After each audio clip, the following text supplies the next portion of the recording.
Mateo capítulo 5, mis hermanos. Mateo capítulo 5.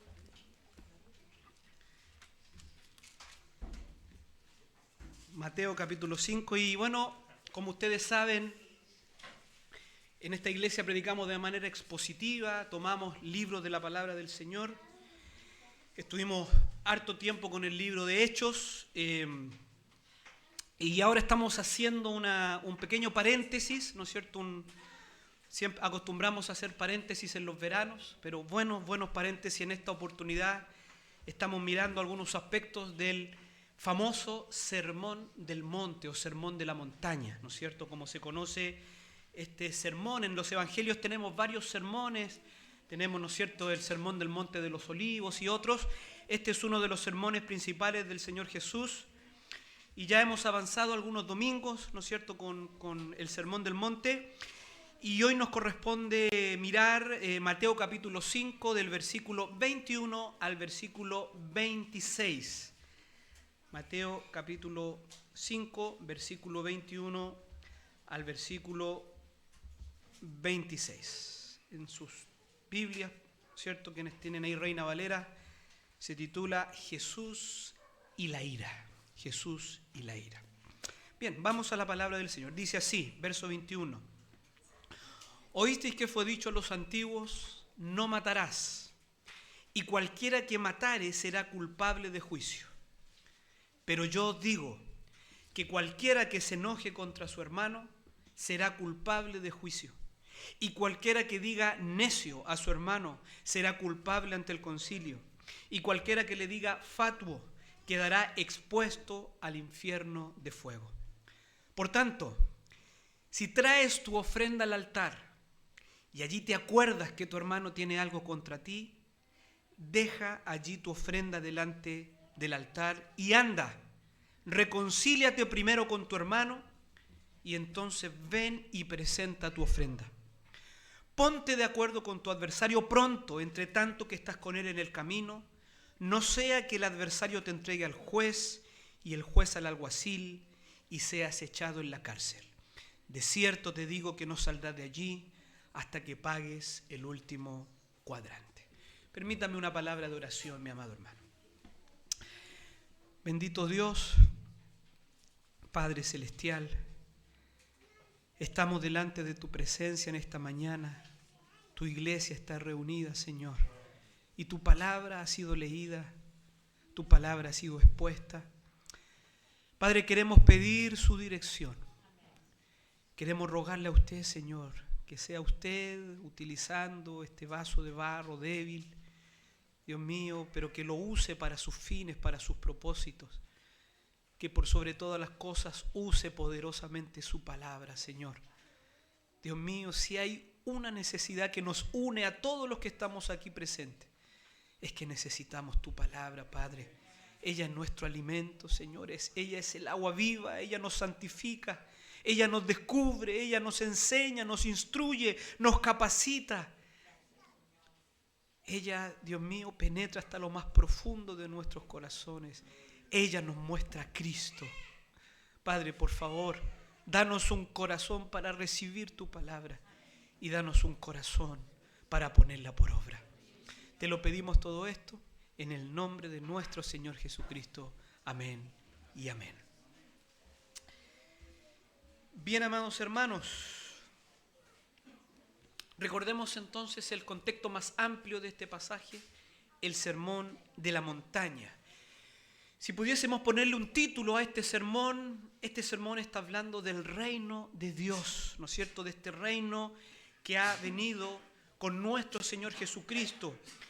Y este sermón responde preguntas como: ¿quiénes son estos ciudadanos del reino? Veíamos allí en los primeros versos del capítulo 5 cuáles son las características de estos ciudadanos del reino de Dios, cómo viven en esta tierra estos ciudadanos del reino.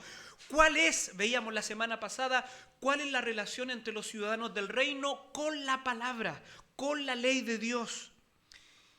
Y ahora bien, en cada una de estas enseñanzas que el Señor está haciendo acerca del reino de Dios, lo que vamos a ver ahora, donde el Señor va a tomar algunos mandamientos específicos y algunos aspectos específicos de la ley, vamos a ver cómo cada una de estas enseñanzas van a colisionar directamente con la enseñanza de los escribas y los fariseos en este tiempo. Todo lo que hemos visto y particularmente lo que vamos a ver de aquí en adelante, mis hermanos, tenemos que considerar mucho esta situación, tenemos que considerar mucho el contexto de Jesús en estas enseñanzas. El Señor tiene en mente lo que escribas y fariseos están enseñando al pueblo acerca de la ley de Dios, y el Señor, ¿no es cierto?, va a traer a través de sus enseñanzas la perfecta voluntad y revelación de Dios en cuanto a estos temas. Mis hermanos, el Señor, ¿no es cierto?, va a enseñar al pueblo el verdadero significado de la ley de Dios. El Señor va a interpretar correctamente cada uno de los mandamientos de Dios, o al menos lo que tenemos allí en este pasaje, y va a, ¿no es cierto?, va a tomar estos mandamientos y los va a depurar, los va a limpiar de todas aquellas enseñanzas distorsionadas y desviadas que estaban enseñando escribas y fariseos en este tiempo al pueblo de Dios. El problema era que la enseñanza farisaica había corrompido de tal modo la enseñanza de las Escrituras que el Señor primeramente tiene que decir lo que vimos en la clase, el sermón anterior. No penséis que he venido para abrogar la ley, no penséis que he venido para derribar la ley. Fíjese, el Señor tiene que hacer esta aclaración porque se va a escuchar tan distinto lo que Él va a enseñar ahora a lo que las personas de este tiempo estaban acostumbrados a escuchar por sus maestros populares, que el Señor tiene que decir: no penséis que he venido a abrogar la ley, no vengo con ninguna revelación nueva, no es nada nuevo lo que vengo a enseñar. Pero el pueblo estaba tan acostumbrado a escuchar esta enseñanza de escribas y fariseos que el Señor mismo tiene que hacer estas aclaraciones. Por tanto, lo que el Señor va a hacer es enseñar el verdadero significado de la ley de Dios. El Señor va a tomar algunos mandamientos y algunos temas del Antiguo Testamento y los va a exponer de manera correcta. Temas como el homicidio, lo vamos a ver hoy día, el adulterio, el divorcio, el juramento y el trato con nuestro prójimo. Cada uno de estos temas, al ser tratados por Jesús, tienen una lógica parecida. Todos comienzan con el dicho: oísteis que fue dicho, pero yo digo. Es decir, en cada uno de ellos el Señor contrapone las enseñanzas de los escribas y fariseos, la enseñanza de la tradición que el pueblo estaba recibiendo, enseñanza errada, distorsionada, y Él va a decir: pero yo digo, que es la interpretación correcta del mandamiento, el verdadero propósito con el cual Dios dio ese mandamiento. Según el pastor Sugel Michelén, podemos aplicar 4 principios que nos ayudarán a interpretar de manera correcta todos estos temas que vamos a ver en los próximos domingos. ¿No es cierto? Vamos a partir hoy día con la ira o el 6º mandamiento: no matarás. ¿No es cierto? Luego vamos a ver temas del 7º mandamiento: el adulterio, el divorcio, los juramentos. Y en cada uno de estos temas podemos aplicar los siguientes principios interpretativos para entender lo que el Señor quiere enseñar. En primer lugar, dice el pastor Michelén, el Señor está liberando la ley de Moisés de las interpretaciones rabínicas tradicionales que en realidad habían oscurecido el verdadero significado de la ley. El Señor no está enseñando un nuevo mandamiento, no está añadiendo y no se está oponiendo a Moisés, sino que Él está liberando a Moisés de sus malos intérpretes, quienes habían oscurecido y quienes habían distorsionado a Moisés, recibiendo palabra de Dios mismo, habían puesto por escrito en la ley. En segundo lugar, en estas 6 ilustraciones, Cristo nos enseña que debemos obedecer el espíritu espíritu de la ley y los principios que se derivan de ella y no quedarnos únicamente con la letra, que era el problema de los escribas y fariseos, ¿ya? Los escribas y fariseos iban a practicar un ultraliteralismo, ¿ya? Muy parecido, ¿no es cierto?, a ciertos grupos contemporáneos, pero a través del ultraliteralismo iban a robar el espíritu del mandamiento. Iban a oscurecer el verdadero significado o el verdadero propósito que Dios entregó cuando Él le dio esta ley a Moisés. En tercer lugar, la ley de Dios toca nuestras motivaciones y nuestros pensamientos, lo mismo que nuestras acciones. El fariseo enfatizaba en la acción, en lo que otros podían ver. Pero un principio para entender bien el significado de la ley de Dios es que la ley no solo tiene que ver con nuestras acciones, no solo tiene que ver con lo que otros pueden ver, sino que también, muy importantemente, tiene que ver con las motivaciones, con lo que hay en nuestro corazón. Y número 4, no debemos ver la ley únicamente en su aspecto negativo. ¿Se dieron cuenta que los mandamientos están escritos en negativo? No matarás, no adulterarás. No debemos ver la ley únicamente en su aspecto negativo, sino que también debemos verla en lo positivo, es decir, en lo que promueven. En otras palabras, el propósito de la ley no es únicamente impedir que hagamos lo malo, sino también el de promover que hagamos el bien. La ley no solo condena el pecado, sino que también promueve la justicia. ¿Sí? Y ese era también el meollo del asunto en cuanto al problema del fariseo. El fariseo se abstenía de no pecar, básicamente en la manera pública del mandamiento, en la acción, pero no tenía ningún interés por promover el aspecto positivo de la ley, ¿no es cierto? Y aquí el Señor, en lo que ya acabamos de leer, si usted ya miró, el Señor habla del mandamiento, pero Él también va a dar una instrucción en cuanto al mandamiento, en cuanto a lo positivo que promueve el mandamiento, en este caso, no matarás. Entonces, trataremos con el primer tema de los 6 que Jesús va a tratar, que es el tema del homicidio o el 6º mandamiento, no matarás, que va desde el verso 21 al 26 que acabamos de leer.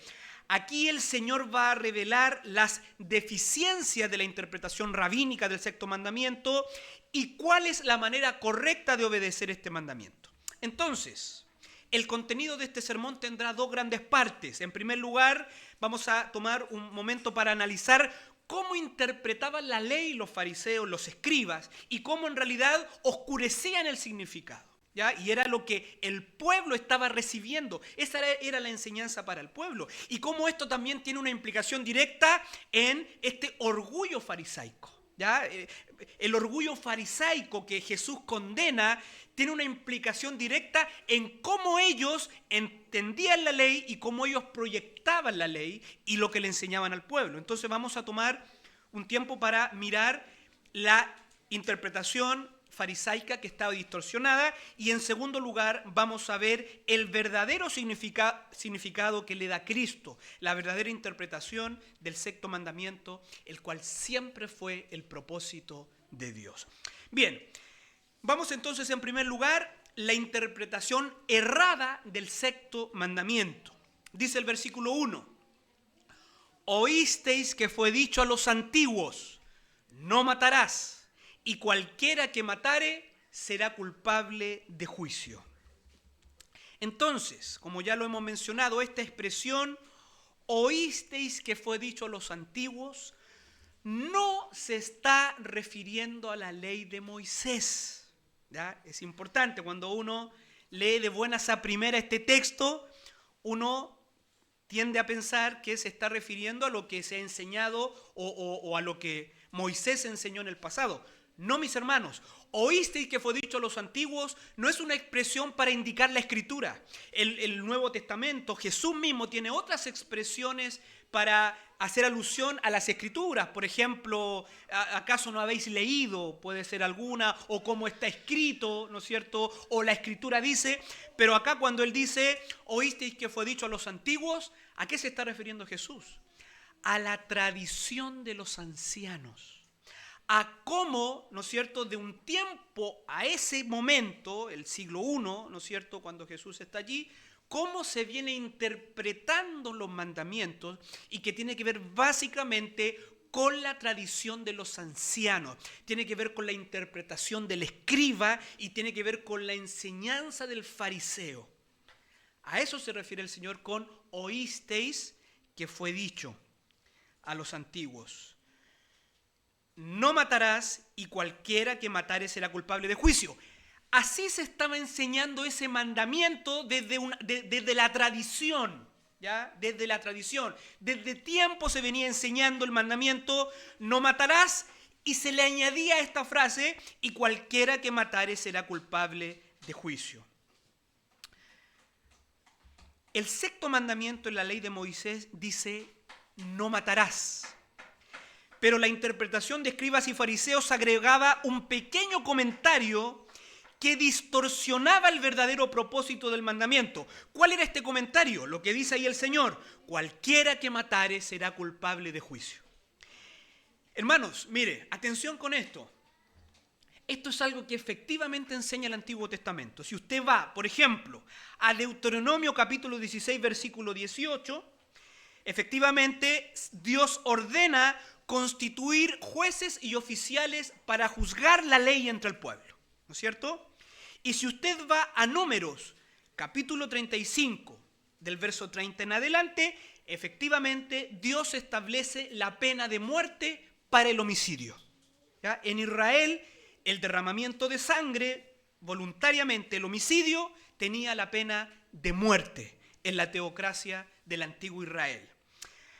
Por lo tanto, los escribas y fariseos se basaban en un concepto correcto al añadir esto al mandamiento. ¿Ya? Era tomado de las Escrituras. Era tomado de las Escrituras. ¿Dónde está el problema entonces? ¿Dónde está el problema que ellos hayan tomado la Escritura y añadieran algo a este mandamiento y que de esa forma este mandamiento se esté enseñando? El problema está en que al poner esta idea al lado del mandamiento, ¿qué estaban haciendo? Estaban limitando el alcance del mandamiento. El llevar a juicio a un asesino era parte de la ley, pero no era todo lo que el sexto mandamiento implicaba. El problema del escriba era que ponía esta frase al lado del mandamiento como si la frase interpretara el mandamiento. Porque con la práctica y con el uso, eso es lo que todos entendieron que decía no matarás. ¿No es cierto? No matarás, quitarle la vida a alguien, llevarlo a juicio y por 2 o 3 testigos se le daba la pena de muerte. Eso, con esta interpretación que ponen a su lado, vino a significar en la práctica el mandamiento no matarás. Entonces, ¿quién era un homicida para el escriba, para el fariseo, para el rabino de aquella época? Todo aquel que por matar a otra persona podía ser llevado a un tribunal humano. Ese era el homicida. Pero ese tribunal humano solo podía juzgar actos. Partiendo por ahí, ese tribunal humano solo puede juzgar actos, ¿no es cierto? Y siempre y cuando hubiesen al menos 2 testigos que testificaran acerca de aquel asesinato. En otras palabras, al poner esta ley de Números capítulo 35 al lado del mandamiento no matarás, estaban limitando el pecado al acto de asesinar y siempre y cuando hubiesen al menos 2 testigos. Eso era lo que significaba y eso era lo que los rabinos enseñaban al pueblo acerca del no matarás. No matarás era quitarle la vida a alguien, ser llevado delante de los tribunales y por 2 testigos, ¿no es cierto?, establecer el caso y dar la pena que correspondía, que en este caso era la pena de muerte. Eso finalmente se convirtió en el entendimiento del no matarás. En base a esta interpretación de los intérpretes judíos, atención, solamente se violaba el mandamiento no matarás cuando se comete un asesinato literal. Si no se llegaba a establecer ese caso delante de tribunales, entonces no había una violación del mandamiento no matarás. Pero también había otro problema al enseñar que Números 35 interpreta el sexto mandamiento. No solo los escribas y fariseos y la tradición de los ancianos, no solo estaba limitando el alcance del mandamiento, sino que también estaba limitando las sanciones por violar el mandamiento. Los escribas decían, si una persona viola esta ley, es decir, asesina literalmente a otra persona, será traída a juicio y si es hallado culpable será castigada con la muerte. Esto es correcto, eso es verdad, pero no es toda la verdad. El sexto mandamiento es mucho más amplio en su alcance, pero también es mucho más amplio en su sanción. En todo esto, cuando miramos la distorsión de la enseñanza judía en tiempos de Jesús, podemos ver por qué el fariseo era tan orgulloso y por qué estaba tan lejos de la gracia de Dios. Lo que realmente había hecho el escriba y el fariseo, ¿no es cierto?, tomando esta tradición de los ancianos, fue construir un sistema legal a su medida. Ellos tomaron la ley de Dios y la acomodaron a sus propias posibilidades. Por eso que ellos se sentían tan cómodos, por eso que ellos creían obedecer la ley. Ellos creían llenar todas las exigencias que Dios demandaba, ¿no es cierto? Porque en realidad ellos habían tomado la ley y la habían acomodado para ellos mismos. Habían hecho de la ley un traje a su propia medida, por lo tanto en ese contexto ellos eran sumamente orgullosos, sumamente autosuficientes y se presentaban delante del pueblo como los verdaderos obradores de la ley. Y el pueblo así lo reconocía, ¿ya? Incluso hay un proverbio en aquel tiempo que se decía, si solo 2 personas pudiesen entrar en el reino de los cielos, debería ser un escriba y un fariseo, ¿ya? Porque ellos se presentaban como, ¿no es cierto?, los mejores obradores de la ley. Ahora, esto nos lleva a reflexionar un poquito, antes de ir al aspecto positivo. ¿Qué es la ley, mis hermanos? ¿Cuál es su propósito? Como bien sabemos, primordialmente, la ley refleja quién es Dios. La ley de Dios refleja su carácter, ¿no es cierto? Lo que Dios aprueba y lo que Dios aborrece. La ley nos revela quién es Dios. La ley nos revela las santas y justas demandas de Dios. Ahora bien, luego de la caída, la ley para la humanidad caída y pecadora, ¿qué vino a hacer?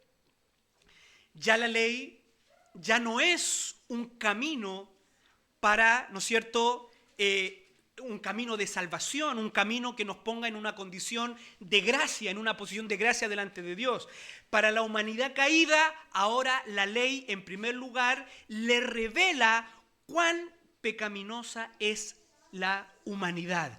A la ley revelar el carácter de Dios, las santas y justas exigencias de Dios, y ahora la humanidad, a causa de la maldición que el hombre mismo trajo sobre sí mismo, que es el pecado y que es la incapacidad de obedecer a Dios, entonces ahora la ley testifica contra el hombre y le dice, tú eres un pecador y estás separado de Dios porque no puedes obedecer sus exigencias. Entonces, mis hermanos, fíjese, ¿por qué es tan terrible lo que hacían los fariseos a través de esta enseñanza?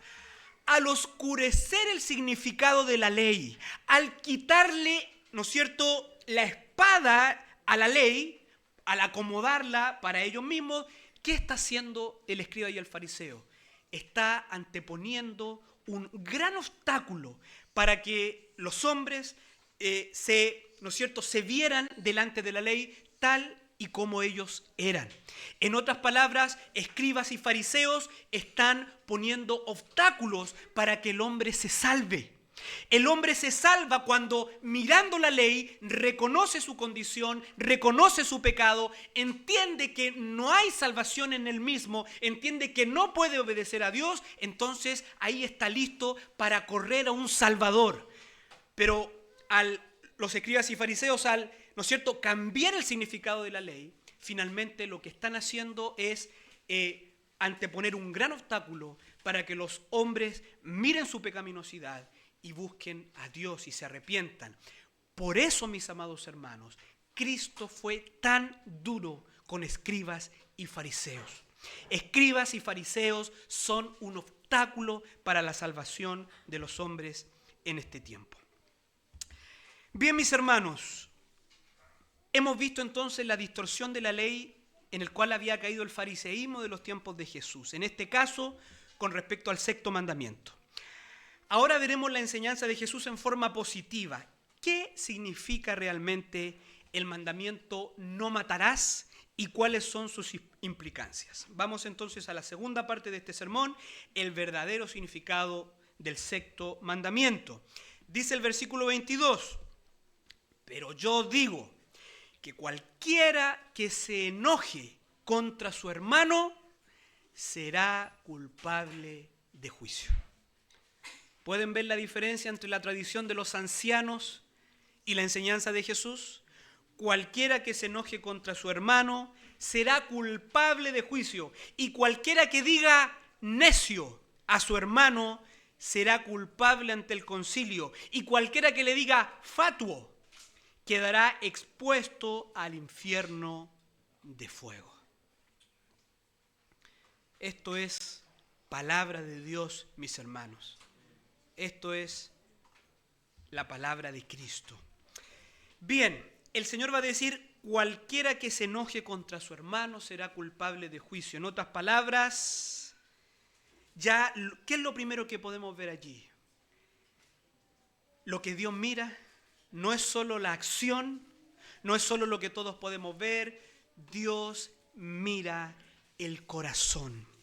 Dios mira las intenciones. El asesinato es semejante al enojo. Vemos allí que el enojo tiene las mismas consecuencias del asesinato, es decir, será culpable ante el juicio, porque Dios no solo mira la acción, a diferencia del fariseísmo que ponía el énfasis en la acción, en la literalidad de la acción. Dios mira las intenciones, Dios mira el corazón. Y por eso que el enojo para Dios es semejante al asesinato. La interpretación que Jesús da al mandamiento es que el mandamiento no matarás trasciende el acto visible y afecta al hombre interior. Como ha sido la base de toda la exposición de Jesús en el Sermón del Monte, Dios está interesado en la limpieza del corazón. Bienaventurados los de limpio corazón. El Señor en toda esta discusión del Sermón del Monte va a contrarrestar la religión falsa del judaísmo de este tiempo, del fariseísmo, que ponía su énfasis en la acción, que ponía su énfasis en lo que otros podían ver y que no tenía ninguna preocupación por el corazón. El Señor va a enseñar todo lo contrario. La verdadera transformación, la verdadera comunión con Dios y lo que a Dios le agrada, primeramente parte en el corazón. No es que Dios no ve la acción, pero todo parte en el corazón. La obra que a Dios le agrada es la que proviene de un corazón limpio delante de Dios y que se ejecuta esa obra. Esa es la obra que a Dios le agrada. Entonces, Dios está interesado en la rendición del corazón, la obra de Dios comienza en el corazón y desde allí lo cambia todo. El enojo, al igual que el homicidio, es visto por Dios como un crimen. Repito eso, mis amados hermanos. El enojo, vamos a ver ahora qué características, cuáles son los elementos de este enojo, pero partamos por esa base. el enojo, ¿ya?, es visto delante de Dios, ¿no es cierto?, como un crimen. Dios no examina solamente acciones, Dios mira motivaciones, Dios mira el corazón. Primera de Juan, capítulo 3, versículo 15 dice: todo aquel que aborrece a su hermano es homicida. Y sabéis que ningún homicida tiene vida eterna permanentemente en él. Mi amado hermano, yo creo que una palabra como esta debería hacernos temblar. Todo aquel que aborrece a su hermano es homicida. Y los homicidas no tienen parte en el reino de Dios. Ahora, evidentemente aquí hay algunas preguntas que surgen, ¿no? Primero, ¿quiénes son los hermanos en el texto de Mateo 5? ¿Ya? Segundo, ¿es pecado enojarse? ¿Acaso es que bajo lo que estamos aprendiendo, lo que el Señor ha dicho, ya no podemos enojarnos? Este hermano, si tu hermano solo se aplica a los hermanos de la iglesia, solo se aplica a los hermanos bautistas reformados. La palabra hermano aquí es un concepto general, se utiliza como prójimo, ¿ya?, como prójimo. No se refiere a la familia ni a un círculo cerrado de personas, sino que está hablando de nuestro semejante en general. ¿Es pecado enojarse? ¿Es pecado sentir ira? No necesariamente. No necesariamente. ¿Qué vemos en la Escritura? ¿Dios se aira? ¿Sí o no?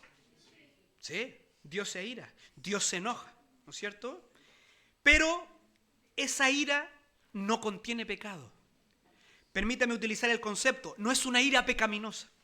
Por lo tanto, hay un tipo de ira, un tipo de enojo que no es pecado. Pablo en Efesios 4, ¿qué va a decir? Y ahí se ve claramente la distinción. Airaos, pero no pequéis. Entonces, hay un cierto tipo de ira que no llega a ser un pecado. Por lo tanto, el Señor no está hablando de ese tipo de ira, de ese tipo de enojo. ¿Recuerdan al Señor Jesús en el templo de Jerusalén, ¿no es cierto?, con los cambistas, los mercaderes? ¿Qué hace el Señor? ¿Va todo contento a sacarlos del templo?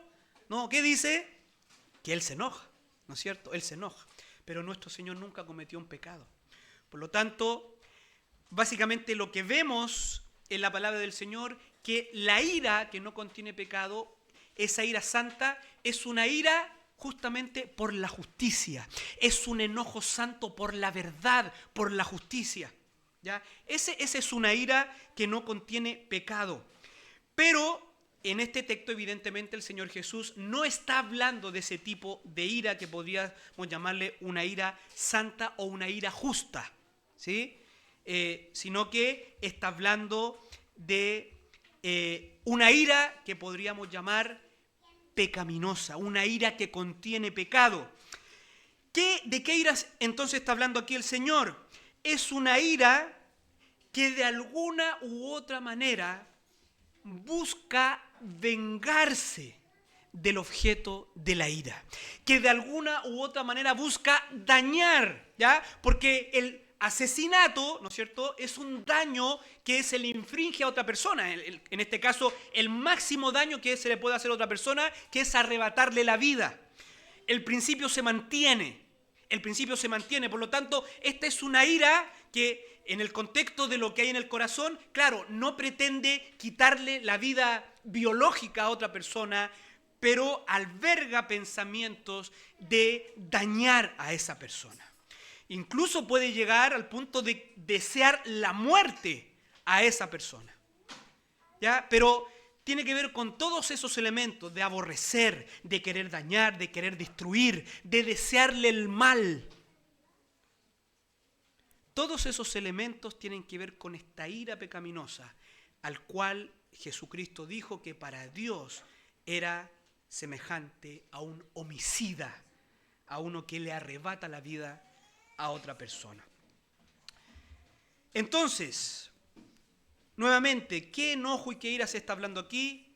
se refiere, ¿no es cierto?, en un caso cuando nos dañan de manera personal, cuando nos ofenden a nosotros y albergamos en nuestro corazón, en nuestros pensamientos, sentimientos, ¿no es cierto?, vengativos. Deseamos el mal para la otra persona y en ocasiones, como lo dice el Señor ahí, exteriorizamos ese deseo malvado contra mi prójimo, lo exteriorizamos insultando a nuestro prójimo.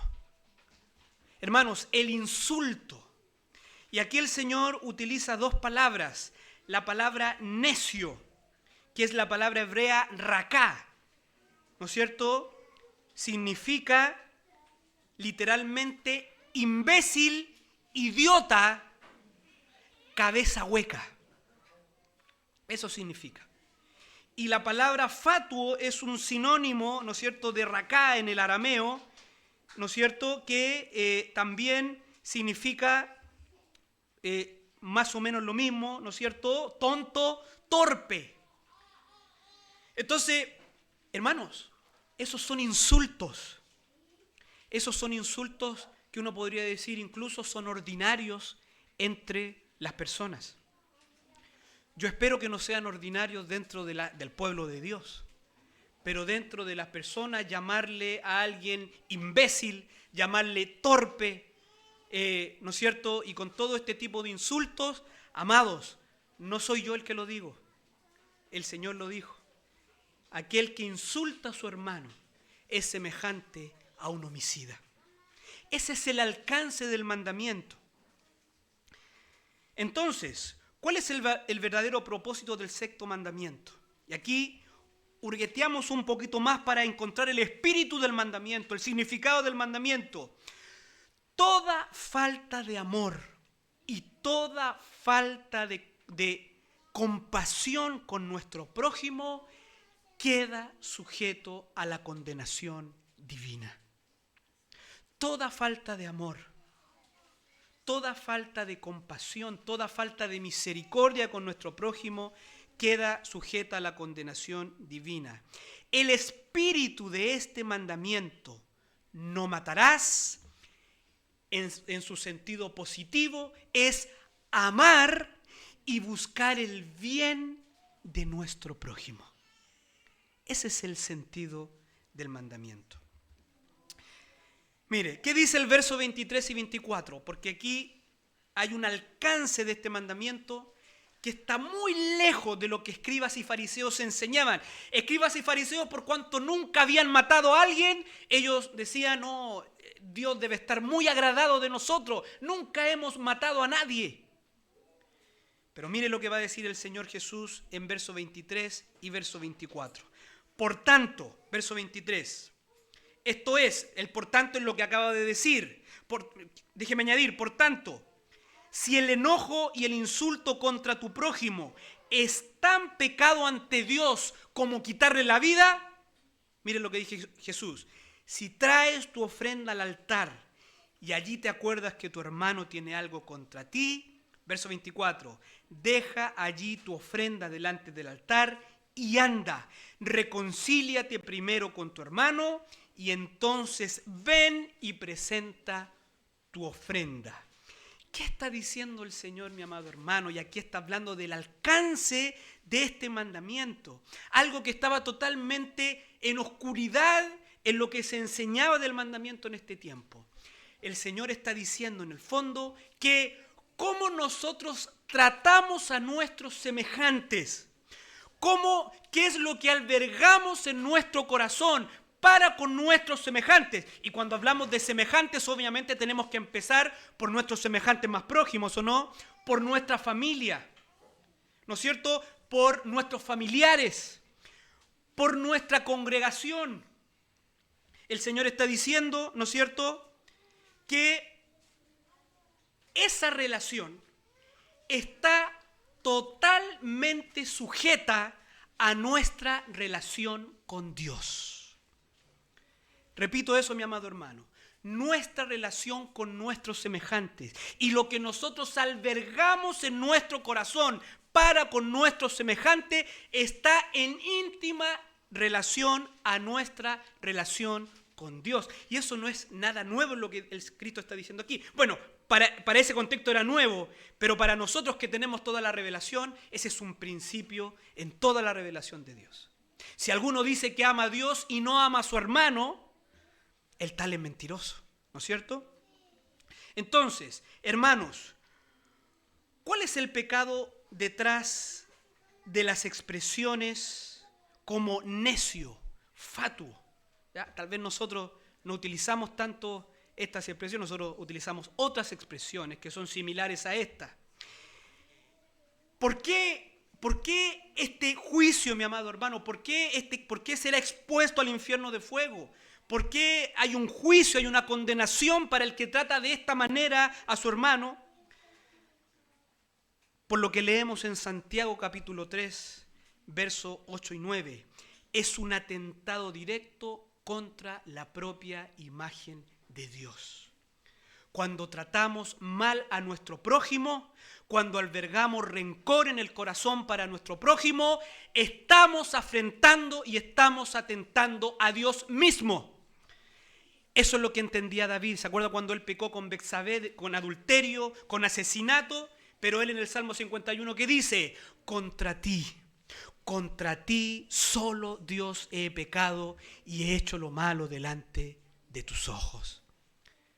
Hermanos, repito, cuando albergamos sentimientos vengativos, de odio, de aborrecimiento para con nuestro prójimo, estamos afrentando a Dios mismo. Dice el verso 8 del capítulo 3 de Santiago, pero ningún hombre puede domar la lengua, que es un mal que no puede ser refrenado, llena de veneno mortal. Con ella bendecimos al Dios y Padre, y con ella maldecimos a los hombres que están hechos a la semejanza de Dios.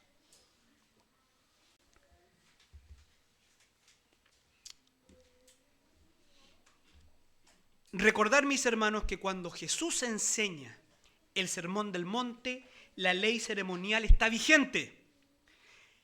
La ley de Moisés establecía varias ofrendas que debía de presentar el pueblo, ¿no es cierto? Lo vemos en el Antiguo Testamento, algunas eran voluntarias, otras propiciatorias, otras de agradecimiento, etc.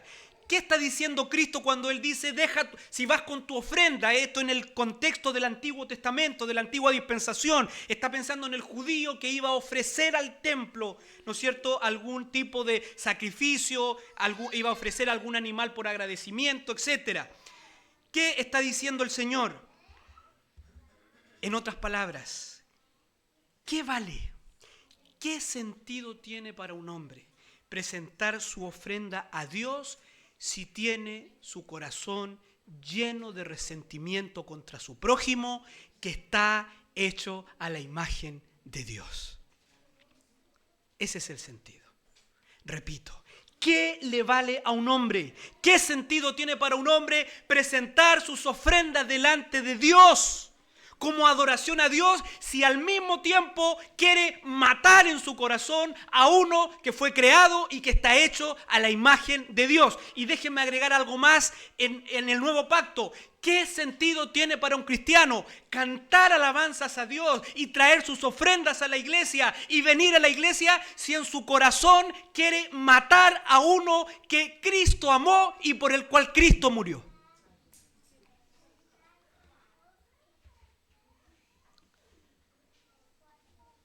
Esa sería una actitud hipócrita. Y eso eran los fariseos. Hermano, en todo esto, Cristo le está dando a los fariseos. Esa es una actitud hipócrita.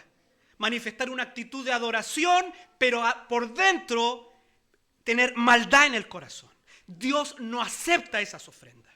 Por eso que Él dice, ¿sabes qué? Toma tu ofrendita y guárdala. Anda, ve y reconcíliate con tu hermano.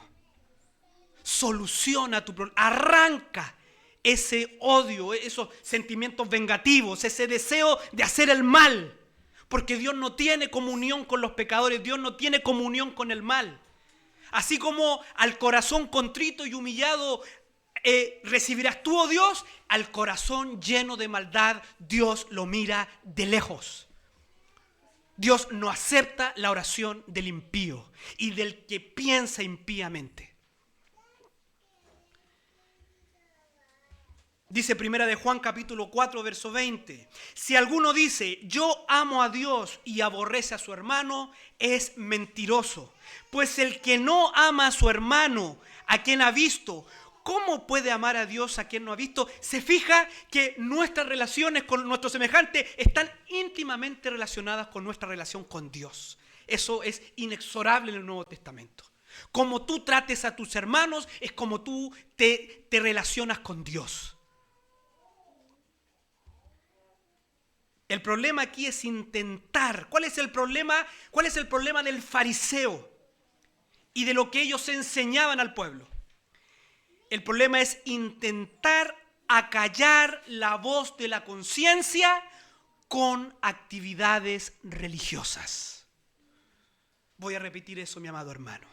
El problema que no solo tenían los fariseos, que nosotros tenemos hoy en día, aquí y ahora, que intentamos acallar nuestra conciencia, que intentamos tapar nuestro corazón malvado a través de actividades religiosas. Y eso, mi amado hermano, es inaceptable delante de los ojos de Dios. Es esa mentalidad farisaica la que Cristo denuncia. No debemos intentar acallar nuestra conciencia cuando tenemos un problema con un hermano o un prójimo con actividades religiosas. Esto no se trata de compensar. ¿Ya? Podemos llegar a ser tan necios, mi amado hermano, de, ¿no es cierto?, pensar y decir, yo sé que estoy mal en esto, pero voy a equilibrar haciendo tal cosa por la iglesia. Hermanos, no funciona de esa manera. No funciona de esa manera. Si tienes un problema con tu prójimo, tienes un problema con Dios. Y si quieres que tu ofrenda sea aceptada, sea cualquiera sea, me remito más bien a tu persona, a tu sacrificio, a tu adoración y lo que tú puedas hacer por Dios. Si quieres que eso sea agradable a los ojos de Dios, si quieres que el Señor reciba tu ofrenda, ve primero y soluciona tu problema con tu prójimo. No, pero es que él no quiere hablar conmigo. Vamos a la palabra. De en cuanto de ti dependa, estad en paz con todos los hombres. Si tú vas a tu prójimo y tu prójimo no te quiere escuchar, bueno, hay un Dios que mira el corazón. Hay un Dios que mira el corazón. Y tú puedes estar en paz con tu Dios y tu ofrenda va a ser aceptada. Entonces, mi amado hermano, esto no se trata de compensar, sino que antes de continuar con tus servicios religiosos, ve y reconcíliate, humíllate, arrepiéntete, perdona, pide perdón. Y si no hacemos esto, y si seguimos adelante como si nada pasa, hermanos, allí estamos violando el sexto mandamiento. Estamos violando el sexto mandamiento. Mire, este es un principio que está en la palabra del Señor. Busque, por favor, Isaías capítulo 1. Por favor, búsquelo. Isaías capítulo 1.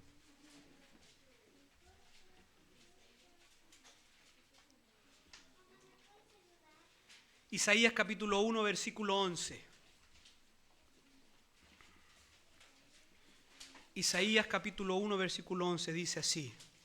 Partamos del verso 10 para darle su contexto. Isaías capítulo 1, verso 10. Príncipes de Sodoma, está hablando Israel, oíd la palabra de Jehová, escuchad la ley de nuestro Dios, pueblo de Gomorra. ¿Para qué me sirve, dice Jehová, la multitud de vuestros sacrificios? Hastiado estoy de holocaustos, de carneros y de cebo de animales gordos. No quiero sangre de bueyes, ni de ovejas, ni de machos cabríos. ¿Quién demanda esto de vuestras manos cuando venís a presentaros delante de mí para hollar mis atrios?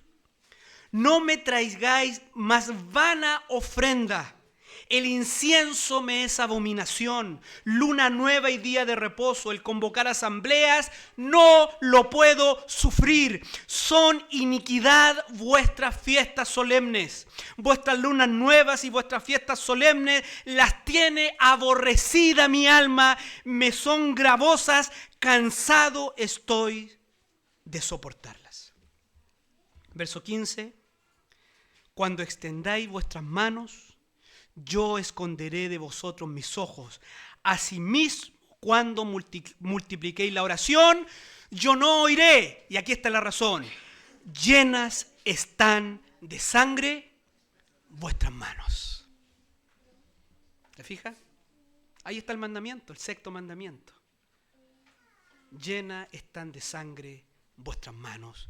En terminología de Jesús en el Sermón del Monte, tenéis vuestro corazón atestado de maldad y de venganza contra vuestros hermanos. Lea todo ese texto tal cual y solo cambia esa última parte y es así. Y es así. Hermanos, necesitamos considerar lo que está enseñando Jesús. No matarás no solo significa no quitarle la vida a otro ser humano, no solo significa no albergar un enojo pecaminoso contra mi prójimo. Si llegamos hasta ahí, mire, usted puede decir, incluso en esto podemos tomar una actitud farisaica. Y aquí necesitamos entender bien el mandamiento. Recuerde que el mandamiento no solo detiene el mal, sino que promueve el bien. Nosotros podemos quedarnos hasta no hacer el mal, pero todavía no estamos obedeciendo el mandamiento. Alguien podría decir, yo no maté a nadie, yo no guardo rencor con nadie. Tengo un problema con alguien, pero no le guardo rencor. ¿Ha escuchado eso? Pero ¿cuál es el verdadero significado del mandamiento? ¿Cómo lo obedecemos en positivo, que comprende todo el mandamiento? No solo es retener el mal, porque si llegamos hasta ahí, ¿sabe lo que es? ¿Cómo se llama eso? Sé que este tiene algo contra mí, no tengo rencor contra él. ¿Cómo se llama eso? ¿Sabe cómo se llama eso? Indiferencia. Indiferencia. ¿Cuál es el mandamiento completo? Ve. Por eso que el Señor dice, si sabes que alguien tiene algo contra ti, mira, ni siquiera que tú eres el ofensor. Si tú sabes que hay alguien que, ¿no es cierto?, tiene algo contra ti o que ofendiste a alguien, ¿sí? Ve tú. No esperes que el otro venga. Ve tú, anda y reconcíliate con tu hermano. ¿Por qué? No solo se trata de detener el mal, se trata de hacer el bien. Se trata de mostrar amor. Se trata de mostrar amor. Entonces, ¿qué debemos hacer si queremos obedecer a Dios y estar en paz con Dios? Ve y reconcíliate con tu prójimo, y si tienes la oportunidad de hacer el bien a tu prójimo, ve y hazle el bien. Mire lo que dice Romanos capítulo 12, y aquí está la manera cristiana de conducirnos en nuestras relaciones interpersonales, y que está ahí la esencia de lo mismo que está enseñando el Señor en Mateo capítulo 5. Romanos capítulo 12, verso 17. Nos muestra claramente cuál es la actitud de los ciudadanos del reino de Dios ante los conflictos con el prójimo. Dice, verso 17, Romanos capítulo 12, no paguéis a nadie mal por mal. Procurad lo bueno delante de todos los hombres. Si es posible, en cuanto dependa de vosotros, estad en paz con todos los hombres. No os venguéis vosotros mismos, amados míos, sino dejad lugar a la ira de Dios, porque escrito está, mía es la venganza, yo pagaré, dice el Señor. Así que, verso 20, si tu enemigo tuviere hambre, dale de comer. Si tuviere sed, dale de beber, pues haciendo esto, ascuas de fuego amontonará sobre su cabeza. No seas vencido de lo malo, sino vence con bien el mal. Si usted se fija, esta situación no se trata de tirar los problemas debajo de la alfombra. ¿Qué nos está diciendo aquí? No se venguen ustedes hagan el bien, ustedes procuren el bien. Si de ustedes depende, estén en paz con todos los hombres. Y no se trata de olviden el asunto. ¿Qué dice? entréguele la causa a aquel que juzga justamente. Y Él va a hacer justicia. Él va a hacer justicia. ¿Se fija? Dice un comentarista acerca de este pasaje. Es que no debemos acercarnos a Dios con un corazón lleno de resentimiento contra otra persona o con una actitud indiferente que no toma en cuenta el hecho de que este individuo está ofendido con nosotros. Eso debe inquietarnos. Y no solo inquietarnos, sino que movernos en la medida de nuestras posibilidades a resolver el problema con la persona, a procurar una reconciliación. Si no tenemos este interés, podríamos estar demostrando que la gracia de Dios no ha operado en nosotros. Cualquiera que tenga un corazón vengativo, cualquiera que tenga un corazón que aborrece a su prójimo, tiene y debe cuestionarse su filiación incluso a Dios mismo. Porque ¿quiénes son los ciudadanos del reino? Bienaventurados los de limpio corazón. Ya para ir terminando, mi amado hermano, versos 25 y 26, ¿no es cierto? Ponte de acuerdo con tu adversario pronto, entre tanto que estás con él en el camino, no sea que el adversario te entregue al juez y el juez al alguacil, y seas echado en la cárcel. De cierto te digo que no saldrás de allí hasta que pagues el último cuadrante. Mire, el Señor utiliza aquí una ilustración, una figura para recalcar primeramente la urgencia y la premura que debemos tener para solucionar nuestros problemas interpersonales. Eso es lo que está enfatizando. Si tienes un problema con alguien, no esperes. No esperes para reconciliarte. Ve pronto, ponte de acuerdo con tu adversario y no sea que venga sobre ti la consecuencia, no sea que el Señor juzgue. Esto está conectado con Romanos 12. No sea que el Señor tenga que intervenir. Eso está diciendo Cristo. El Señor aquí está diciendo que nuestra relación con nuestro hermano, con nuestro prójimo, depende de nuestra relación con Él. Si no somos rápidos en solucionar nuestros problemas con nuestros hermanos, Dios tomará parte en el asunto porque Dios es vengador de sus hijos.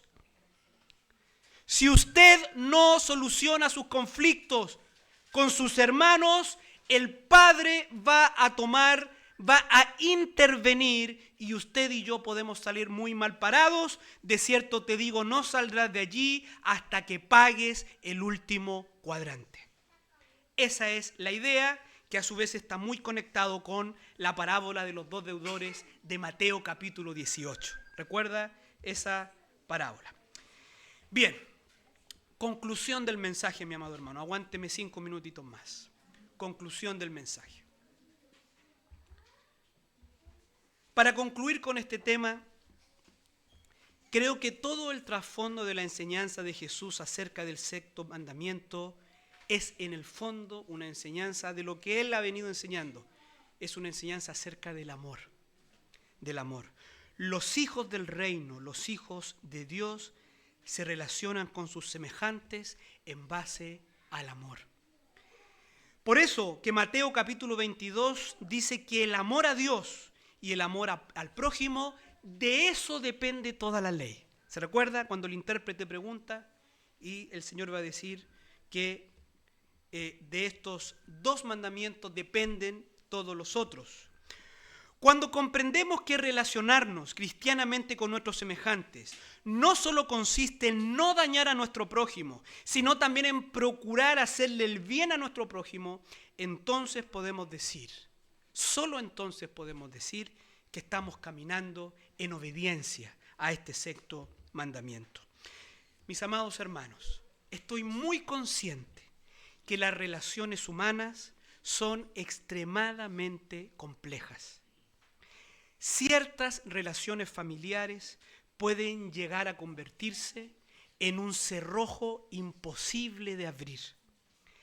Las relaciones en la iglesia con los hermanos pueden llegar a tornarse muy, muy difíciles.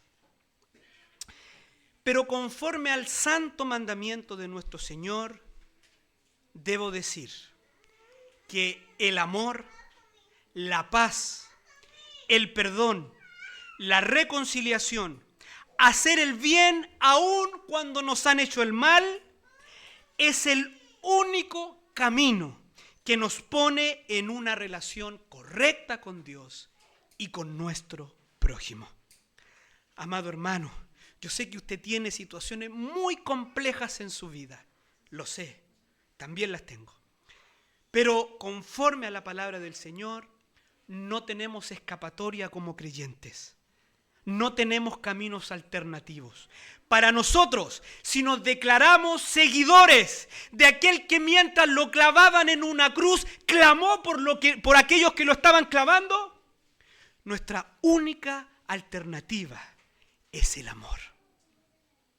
Nuestra única alternativa es el amor y seguir el rastro de la sangre de millones de mártires en la historia que mientras los quemaban vivos, oraban por sus verdugos. Así como Esteban, que clamó a Dios por sus asesinos. Ese es el camino del cristiano. No hay otra alternativa. No hay otro camino. Hermanos, necesitamos entender que conflictos no solucionados con nuestros semejantes nos ponen en una situación de hipócrita delante de Dios y no permiten nuestra comunión con Él. Por un lado traemos adoración a Dios, pero por el otro procuramos destruir a nuestro prójimo, que es la imagen de Dios. Y más aún con nuestros hermanos en la fe. Por un lado nos acercamos para adorar a Cristo, pero por el otro aborrecemos a aquel por quien Cristo murió, aquel en Cristo escogió, aquel que en Cristo ama, aquel en quien Cristo vive.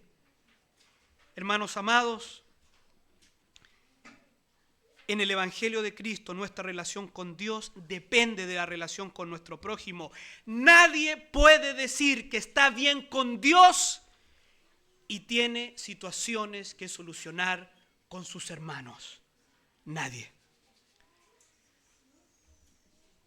Nadie puede ser acepto delante de Dios si no está en paz con su hermano.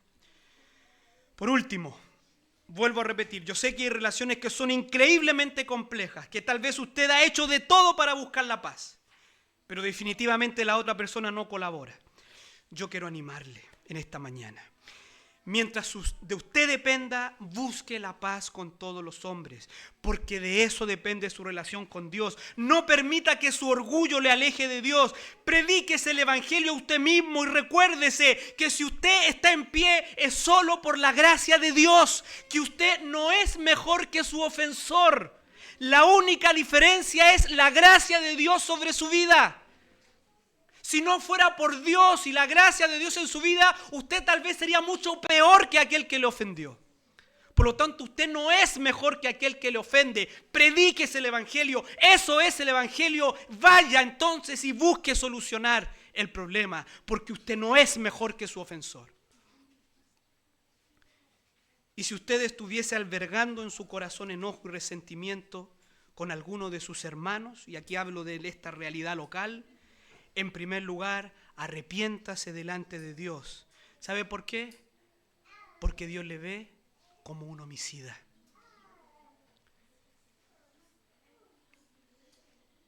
Y haga, ¿no es cierto? Dios le ve como un homicida, sus manos están manchadas con sangre, y nada de lo que usted haga para Dios será bien recibido en el cielo. Su problema sin solucionar con su hermano es una barrera infranqueable entre su adoración y Dios. Por tanto, vaya y reconcíliese con su hermano, pida perdón a su hermano. Si usted es un hijo de Dios, el Espíritu Santo de Dios nos capacita para humillarnos y para pedir perdón, como también para perdonar. Hay que ser humilde para perdonar también. Arregle lo que tenga que arreglar, aclare lo que tenga que aclarar, confiese lo que tenga que confesar y luego venga y adore al Señor con todo su corazón. Le aseguro que su adoración será muy bien recibida en el cielo. Oremos, mis amados hermanos.